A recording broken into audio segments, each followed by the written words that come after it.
Intermediación y compraventa internacionales. Veremos que el comercio internacional se maneja no solamente por los vendedores y compradores de determinados productos o de aquellos proveedores de bienes y servicios. Veremos que intervienen efectivamente otros agentes económicos a quienes los llamamos intermediadores comerciales, cuya participación es fundamental para justamente ejecutar las operaciones comerciales que los exportadores e importadores desean concretar. Efectivamente, en el comercio exterior tenemos unos elementos básicos o aspectos que podemos describir como el contrato de compraventa, que es el contrato a través del cual se desarrollan todas las operaciones del comercio mundial. Sin una compraventa, sin un intercambio de bien, no se podría desarrollar o concretar el resto de las operaciones comerciales. Por lo tanto, este contrato internacional de compraventa es el que vamos a explicar de manera muy detallada, así como también los términos, la forma en que se entrega la mercancía, siguiendo las recomendaciones de la Cámara de Comercio Internacional a través de los Incoterms. También veremos cómo se realiza la entrega a través del transporte marítimo, básicamente, y también veremos los documentos que implican tanto los Incoterms como el transporte marítimo. También veremos los financiamientos del comercio exterior, porque tan importante como entregar la mercancía es también que el comprador o el usuario de un servicio logre cumplir la obligación de pago y así también otras obligaciones que implican ya sea el pago en efectivo o a través de medios económicos reconocidos internacionalmente. La intermediación comercial. ¿Por qué es importante? La intermediación comercial permite efectivamente, ejecutar el contrato de compraventa, así como los otros contratos internacionales de prestaciones de servicios, a efectos de que los que prestan los bienes, los servicios, mejor dicho, y los que producen los bienes puedan efectivamente concretar los logros de sus negocios y también los compradores o importadores logran efectivamente satisfacerse de aquellos bienes que necesitan para el desarrollo de sus negocios. Los contratos de intermediación comercial son celebrados por los siguientes agentes: los brokers o corredores, que tienen una función concreta de contactar, son como el cupido comercial, permite a una persona del Perú contactarse con otros potenciales clientes del exterior, para poder ofrecer, por ejemplo, espárragos, prendas de vestir, cerámicos y otra serie de productos bandera para nuestro país. Ellos generalmente acurren a estos intermediarios conocidos como los brokers, una vez que ya han desarrollado este contacto. La labor de los brokers culmina. Distintas son la labor de los mediadores, que son agentes efectivamente cuya finalidad es, en caso hubiese una controversia, algún inconveniente en el proceso de negociación, pueden intervenir a efectos de orientar y dar pautas generales, tanto en satisfacción del prestador, del potencial exportador, como del potencial importador, aquellas personas que están dentro del proceso de negociación. Los distribuidores sí tienen efectivamente una labor comercial más concreta. Ellos, ya sea que representan al vendedor como al comprador, se encargan efectivamente de facilitar la canalización o la circulación de los bienes que se vienen siendo materia de operaciones comerciales concretas. Y también tenemos a los agentes, que pueden representar también al exportador o al importador como comisionistas de compra o de venta.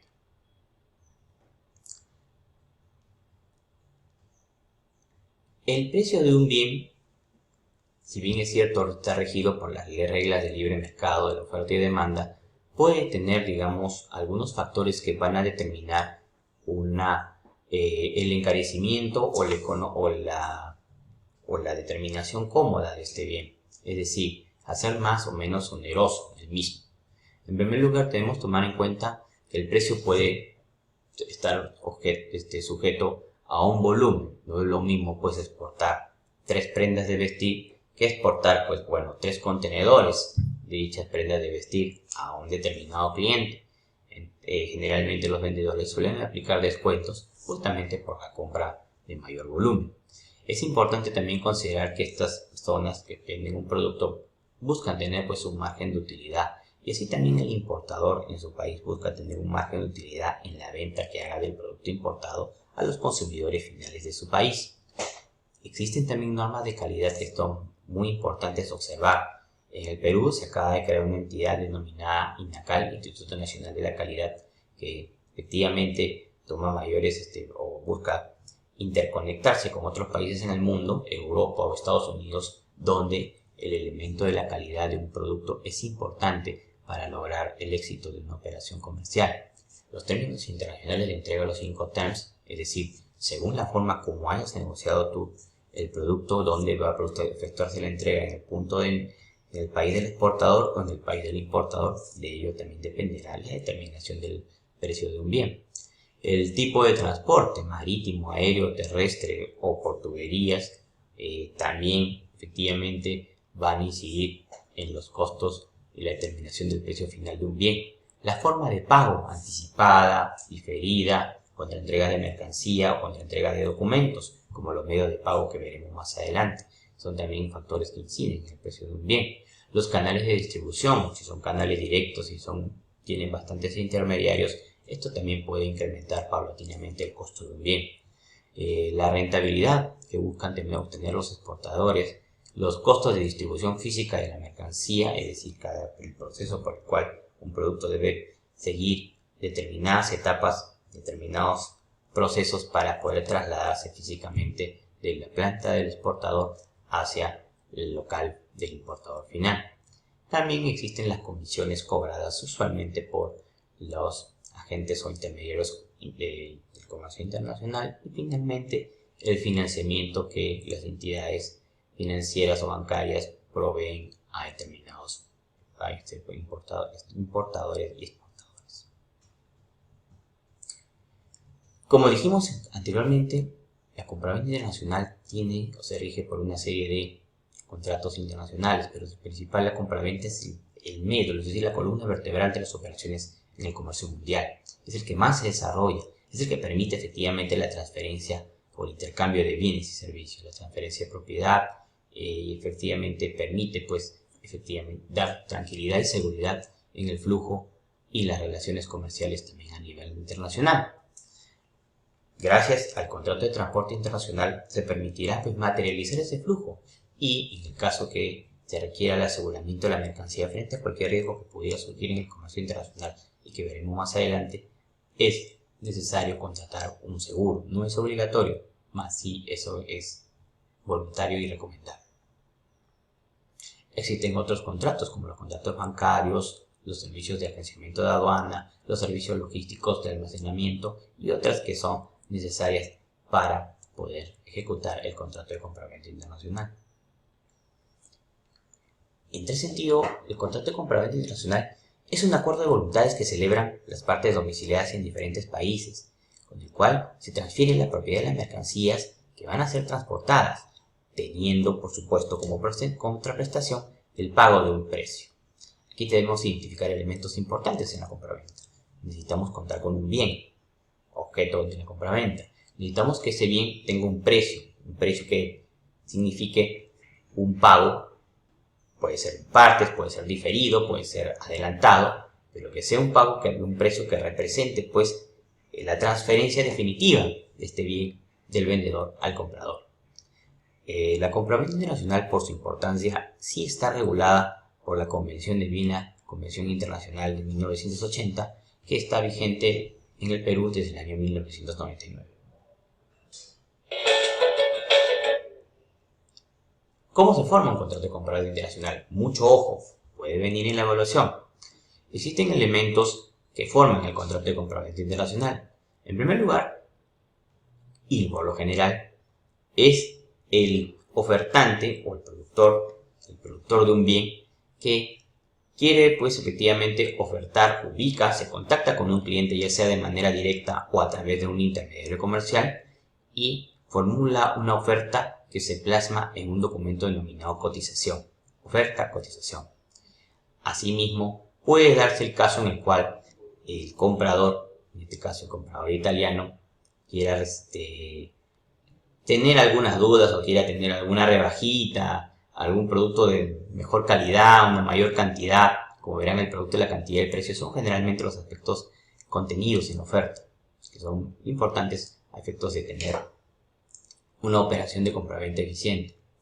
Entonces es posible que el comprador pueda, por un lado, requerir pues una contraoferta o una contestación de la oferta. En tal sentido deberá manifestárselo pues al ofertante dentro de un plazo determinado la posibilidad de una reformulación de la oferta, ¿ok? Y es posible que el vendedor no lo acepte o no acepte pues variar las condiciones de la oferta. En todo caso no existirá nunca pues un contrato de compraventa, pero también puede darse la aceptación en el caso de que quiera aceptar el vendedor la contraoferta, o en el caso de que el potencial comprador acepte la oferta cotizada por el vendedor. En ese caso es cuando se genera una orden de compra. No se olviden, el proceso de formación de compraventa internacional se inicia con una oferta-cotización. Es posible que exista una contestación a la oferta a través de una contraoferta, y finalmente lo importante es que para que exista la compraventa tiene que haber una aceptación materializada en una orden de compra o en algún documento equivalente utilizado en el comercio internacional. ¿Cuál es el contenido que debe tener la compraventa internacional? Mucho ojo, es importante. En primer lugar, debe describir la mercancía. No debe haber pues gato por liebre. La descripción tiene que ser clara. Recordemos que en el comercio internacional priman las reglas de la buena fe, de la transparencia y de la previsibilidad. Así también debe haber condiciones claras en la entrega. Los términos de entrega tienen que ser transparentes y previsibles, así como también la forma de pago. Es recomendable entonces que estos términos de entrega y de pago estén debidamente o cuidadosamente establecidos o pactados. El lugar de aplicación de las leyes y la jurisdicción. Ojo, hay un error involuntario en la presentación. Es el lugar de aplicación de las leyes y de la jurisdicción. Es decir, en qué lugar qué leyes deben regir el contrato de compraventa internacional, las leyes del país del vendedor, la ley del país del comprador o cualquier otra ley que el comprador y el vendedor hayan decidido a través del contrato. El contrato de compraventa es el que genera las obligaciones en el comercio internacional. Ojo, eso es muy importante. Y recordemos, más adelante veremos que los términos de entrega y los términos de pago internacional, existen pues unas recomendaciones utilizadas ya sea para los términos de entrega, los Incoterms, como los medios de pago, los términos de pago de las reglas de uso uniforme, todas ellas publicadas por la Cámara de Comercio Internacional. ¿Cuáles son las obligaciones del vendedor? Mucho ojo aquí. Las obligaciones del vendedor son varias, pero podemos encontrar aquellas que son sustanciales. ¿Cuáles son? En primer lugar, la entrega de la mercancía. Si ya se cumplieron las condiciones pactadas en el contrato de compraventa, corresponde al vendedor ejecutar el mismo a través de la entrega de la mercancía, lo cual implica también la transmisión de la propiedad. Una compraventa implica cambio de dueño, por esa razón la transmisión de propiedad es una obligación, salvo que hayan estipulado alguna reserva o condicionamiento, lo cual también es usual en el comercio internacional. Pero esa reserva o ese condicionamiento no puede ser ilimitado. Tiene que haber un punto final, por lo tanto la transmisión de propiedad debe darse ya sea de manera inicial o de manera paulatina. La entrega de documentos necesarios para la importación de un producto. Eso es muy importante, porque efectivamente existen países que exigen para las importaciones determinados productos sanitarios, los productos textiles, los productos de tecnología y algunos otros productos que puedan, digamos, comprometer en alguna u otra forma la seguridad. Por parte del comprador, bueno, más adelante podemos ver que la entrega de la mercancía puede tener bastantes modalidades, ya sea en el lugar, ya sea en el establecimiento del vendedor o ya sea en el lugar de origen. Pueden hacerse en varios lugares. Eso lo conoceremos mucho mejor en los Incoterms. Las obligaciones del comprador, esto sí es muy importante. Una vez que se han cumplido todas las obligaciones del vendedor, según los términos pactados en la compraventa, corresponderá al comprador pagar el precio. ¿Cuánto? ¿Dónde? ¿Y cuándo? Eso lo determinará o lo reflejará el contrato de compraventa. ¿Cuánto? Puede ser un pago total al contado, puede ser un pago adelantado, puede ser un pago diferido, puede ser un pago por partes. Esto lo establecen libremente quienes han pactado en el comercio la compraventa internacional. ¿Dónde? Eso también es importante establecer en qué momento se va a hacer, ¿no? En qué momento se va a hacer. Antes de la entrega de la mercancía, después de la entrega de la mercancía. Eso es muy importante, ese es el momento. ¿Dónde es el lugar? Dependerá de los inconvenientes, como veremos más adelante. Se entregará en el país del vendedor, se entregará en el país del exportador, se entregará en un país intermedio, se entregará a un intermediario, o mejor dicho, a un cliente del importador. Eso lo determinan libremente los compradores y vendedores. Además de pagar el precio, y si el vendedor ha cumplido con su obligación de entregar la mercancía, es importante que el comprador reciba esta mercancía. Pagar el precio y la recepción de la mercancía son entonces las obligaciones sustanciales del comprador en una compraventa internacional. Incumplimientos, efectivamente, pueden generarse de muchas maneras. Si es el vendedor el engañado o a quien se le ha incumplido, si el comprador incumple, mejor dicho, el vendedor puede exigir el cumplimiento en términos, en primer lugar, amicables, lo cortés no quita lo valiente. También permite, en caso de que solicitar una indemnización por un perjuicio o daño que se le haya generado al vendedor. Con ese dinero pudo haber destinado para reinvertir pues, el producto o para cumplir sus obligaciones con sus trabajadores, con sus proveedores también. Y definitivamente, si la situación es muy crítica, el vendedor podría llegar a resolver un contrato. Dependiendo de las circunstancias o condiciones de la compraventa internacional, el vendedor puede optar por estas acciones. Si el vendedor, por el otro lado, es el que incumple, efectivamente el comprador podrá exigir el cumplimiento, una reparación también, puede también resolver el contrato, puede establecer una prórroga si tiene todavía expectativas por la mercancía y por supuesto pueden recomendar algún descuento. Ahora, en el comercio internacional, como es en la realidad, existen pues algunas situaciones que generan incertidumbres en el vendedor. El vendedor tiene que tener la seguridad, como es natural, de que se le va a pagar por la mercancía que va a entregar o que está vendiendo. Y quiere que ese pago se cumpla en la brevedad posible o según lo pactado en el contrato. Y por supuesto, lo normal es que ellos quieran tener el pago a su disposición en su localidad. El comprador, por otro lado, no quiere pues que se le engañe con la mercancía, que no vaya a ser una mercancía distinta a la que pidió. También es importante saber si antes de enviar el dinero a la mercancía del vendedor ya está pues en camino, es decir, ya fue embarcada hacia su país. Y por supuesto, él lo que desea a veces es inspeccionar previamente la mercancía. Existen otros riesgos inherentes al comercio internacional. Mucho ojo, estas son preguntas fundamentales, podrían venirlo en el examen. Existen riesgos de inversión, riesgos de no pago, riesgos asociados a la calidad del producto. El producto no corresponde a las condiciones de calidad pactadas o esperadas en el contrato de compraventa. Podrían haber riesgos también, como dijimos, en la demora del pago y otra clase de riesgos políticos, es decir, cuando un país aplica medidas. En el caso de Venezuela, en los últimos años, ha venido, digamos, frenando, congelando los pagos que los importadores venezolanos tienen que realizar a los exportadores, no solo del Perú, sino otros países de la región. Entonces, como se verá, es natural. Y qué decir, el transporte internacional puede tener riesgos, efectivamente, que se puede generar durante la travesía. ¿Okay? Los últimos sucesos ocurridos en el tráfico aéreo, en el accidente aéreo de la semana pasada, son una muestra de estos riesgos. Los términos internacionales de entrega o Incoterms.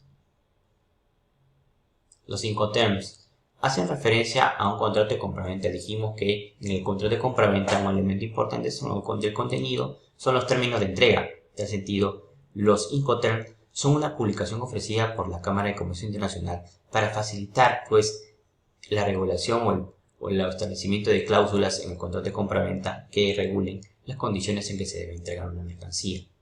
La finalidad de los Incoterms, entonces, mucho ojo a estas preguntas, a estas finalidades, es establecer un conjunto de reglas internacionales para interpretar los términos más utilizados en el comercio internacional, pero lo más importante, evitar cualquier confusión o incertidumbre derivada de las interpretaciones que pudieran existir en los distintos países, por lenguaje, por idioma, por idiosincrasia, por cultura. Entonces, de tal manera que los Incoterms buscan ser una especie de reglas internacionales, no en términos obligatorios, sino en términos de recomendaciones, que serán obligatorias cuando algunos de estos Incoterms hayan ya estado plasmados en un contrato de compraventa internacional. Los Incoterms se limitan a tocar temas relacionados a los derechos y obligaciones de un comprador y vendedor en relación con la entrega de las mercancías vendidas. Los Incoterms recomiendan la forma de entrega de las mercancías, el momento y modo en que se realiza la transmisión y el cubrimiento de los riesgos, la forma como se distribuyen los gastos entre vendedor y comprador. Por eso se dice que los Incoterms en estos aspectos son reglas equitativas y son reglas distributivas. Permite también conocer quién y mediante qué manera se podrán realizar los trámites para la exportación e importación, es decir, quiénes serán responsables de realizar los trámites necesarios para las exportaciones e importaciones. Un punto importante, los Incoterms son publicaciones que se van renovando cada 10 años. La última publicación de Incoterms 2010 contempla dos modalidades de transporte, es decir, existen términos internacionales de entrega que solamente se van a aplicar considerando el tipo de transporte. Es decir, habrán Incoterms que podrán utilizarse para cualquier medio de transporte, marítimo, terrestre, aéreo, por tuberías y o cableados y otro tipo de medios de transporte. Pero también existen un grupo de Incoterms únicamente utilizables para el transporte marítimo fluvial. En este caso veremos cada uno de ellos. En el primer grupo podemos encontrar a los Incoterms ex-works, que son aquellos casos en los cuales se pacta que la entrega de la mercancía se hará en la planta o en la fábrica del vendedor. Cuando el vendedor comunica que ya la mercancía está lista para ser recogida por el comprador, es en ese momento donde culmina la obligación de entrega del vendedor. El free carrier o entrega de la mercancía al transportista es cuando ya el vendedor tiene que realizar un acto físico, cual es entregar al transportista, que se va a encargar de trasladar la mercancía hacia el país del comprador. Es en ese momento donde se materializa la entrega de la mercancía. El vendedor, cuando pacta en una compraventa con su comprador, CPT o Carriage Per To, entrega pagado hasta, quiere decir de que la mercancía será, no solamente el vendedor deberá cumplir con entregar la mercancía, sino también de trasladarla, es decir, de contratar el transporte internacional. Esa es la responsabilidad que tiene el vendedor y forma parte de sus obligaciones de entrega en un Incoterm CPT. Cuando el vendedor quiera o deba, se obligue a contratar no solo el transporte internacional, sino a asegurar ese transporte internacional, estamos hablando del Incoterm conocido como CIP o Carriage and Insurance Paid, que quiere decir traslado y seguro pagado. En este Incoterm, como dijimos, el vendedor se obliga no solamente a entregar la mercancía, sino a transportar la mercancía y también contratar un seguro por algún devenir que pudiera surgir durante dicho transporte. También existen Incoterms que son relativamente nuevos, en los cuales el vendedor se obliga, además de entregar la mercancía, además de transportarla y además de asegurarla, también está obligada a entregar la mercancía en un punto del país de destino del comprador. Es el Delivery Place. Y si esta entrega debe hacerse en el país del importador, pero no en un lugar cualquiera, sino en un punto almacenero determinado o terminal de llegada determinado, pues efectivamente el vendedor puede haber negociado un Incoterm Delivery at Terminal, DAT conocido con esas siglas. En el transporte marítimo, recordemos, solamente se pueden utilizar los siguientes Incoterms. El Incoterm Free On Board, que es el más utilizado, que es cuando el vendedor debe entregar la mercancía, trasladarla al puerto de embarque y la entrega se va a materializar cuando el contenedor o la carga haya sido colocado en la nave. Es en ese momento donde se cumple la entrega de la mercancía bajo los términos Free On Board o FOB. Pero también puede ser que esta entrega se dé no necesariamente colocando la mercancía, sino bastando con que esa mercancía esté colocada en el puerto de partida pactado. Entonces, en ese caso, el vendedor habrá pactado un Incoterm que se conoce como el Free Alongside Ship, libre al costado de la nave, es el traslado al costado de la nave. También tenemos el Incoterm CFR, que efectivamente obliga al vendedor a trasladar la mercancía, no solamente colocarla en el puerto, no solamente embarcarla, sino también transportar. La diferencia entre este CFR y el Incoterm que vimos anteriormente, el CPT, radica en que el CFR solamente se utiliza para el transporte marítimo, mientras que el CPT, dijimos, puede realizarse para cualquier tipo de transporte, aéreo, terrestre y cualquier otro tipo existente en el comercio mundial. Lo mismo ocurre con el CIF, el Cost, Insurance and Freight, en donde el vendedor que traslada la carga por vía marítima pagará también el servicio de transporte marítimo y también pagará la cobertura o la póliza de seguro por dicho transporte marítimo. Recordemos, solo en el transporte marítimo y fluvial se utilizan los Incoterm FOB, FAS, CFR y CIF, mientras que el resto de los Incoterms SWORD, CFA, CPT, CIP, DAP y DAT pueden utilizarse para cualquier medio de transporte. En las siguientes presentaciones tenemos un detalle de cada uno de los Incoterms que pueden repasarlo de manera recreativa. Lo importante son las ideas expuestas hace unos minutos. Los Incoterms no solamente permiten establecer las condiciones de entrega de la mercancía, sino también establecen la forma o quienes se encargan de emitir los documentos necesarios para poder importar la mercancía, así como también a cargo de quién estarán los costos logísticos de una operación comercial. Aquí tenemos bastantes presentaciones que las dejamos a su disposición para cualquier revisión.